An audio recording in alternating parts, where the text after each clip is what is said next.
আজকে ঘরে রান্না করার মতো কিছুই নাই, কালকে বাজার করে নিয়ে আসবা। কি বলো এগুলো? পরশু দিন করে দিলাম 500 টাকার বাজার, আজকেই বলতেছো বাজার নাই। এগুলো হইলো? আমি কয় টাকারই বা চাকরি করি যে তোমাকে রোজ রোজ বাজার করে দিব?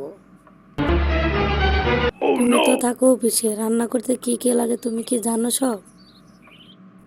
আরে ভাই, বাজার তো পরশু দিন করছি, অফিসে থাকি তাই কি হয়েছে?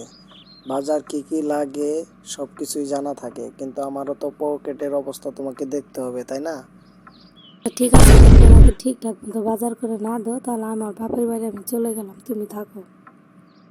আচ্ছা শোনো শোনো, যেও না, আমি কালকেই তোমাকে ব্যাগ ভর্তি করে বাজার করে এনে দেবো। কই টাকা আছে সেটা তোমার দরকার দরকার নাই, আমি আমার বন্ধুর কাছ থেকে আওলাদ করে হলেও তোমাকে বাজার করে দিয়ে দেবো, ঠিক আছে?